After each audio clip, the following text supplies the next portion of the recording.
Irodov problem number 1.125 on the board. A body of mass m is thrown at an angle alpha to the horizontal with the initial velocity v0. Find the mean power developed by gravity over the whole time of motion of the body and the instantaneous power of gravity as a function of time. Okay, so there is a body of mass m which is thrown at an angle alpha to the horizontal with velocity v0. Okay,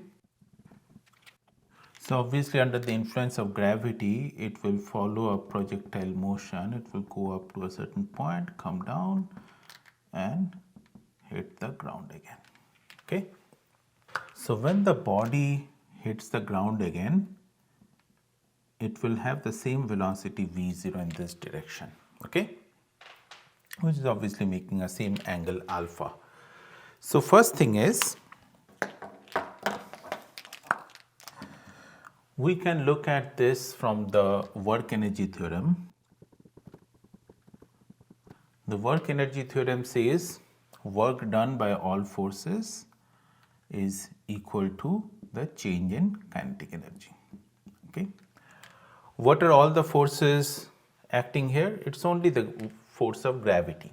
Okay, there is no other force. So work done by gravity is equal to the change in kinetic energy. Now what is the change in kinetic energy? Initially it was v0, at the end the velocity is v0. So the kinetic energy change is 0. So if the work done by gravity is 0, then the mean power, we can write it as like this, is total work done by total time. The total work done is 0, so the mean power will be 0. We could have also said the work done by gravity is only in the vertical direction, right? There is no work done by gravity in the horizontal direction because the net displacement is 0 when the body hits the ground in the vertical direction. Therefore, very simply work done by gravity is 0. So we could have also said from those lines. Okay. Now the next question is how to find the instantaneous power. Okay. So let's say at any point x comma y, okay, if this is the origin, at any point x comma y, let's figure out what is the work done up until this point by gravity.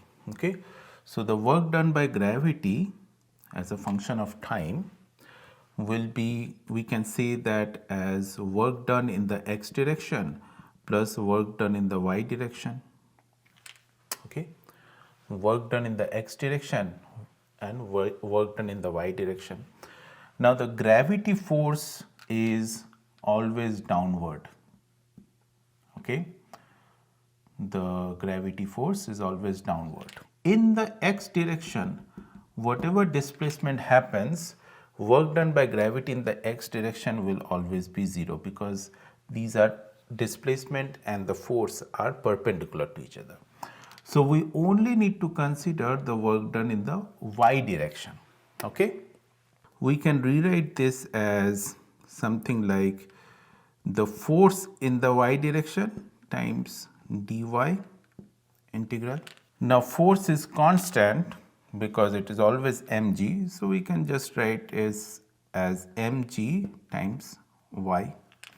Now let's just find out the y coordinate as a function of time, and for that we can use simple kinematics.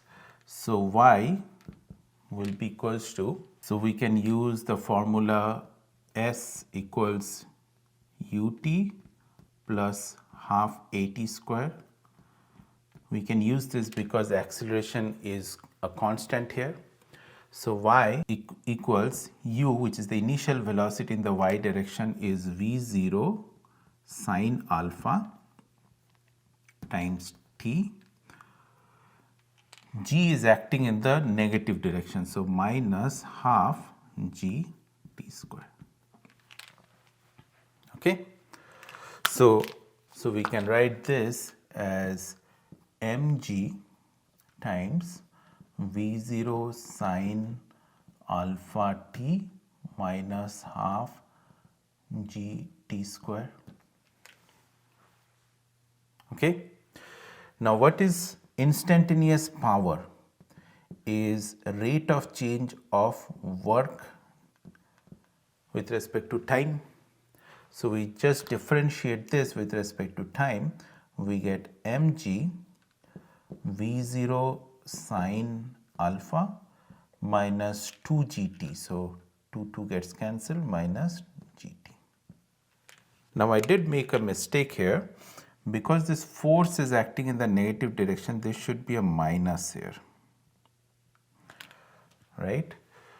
Force is acting in the negative direction, and why we are considering positive in the upward direction. So we should have done a minus here, so that is my mistake. So if we simplify this, we can write this as mg gt minus v0 sine alpha. So this is the instantaneous power generated by the force of gravity on the body.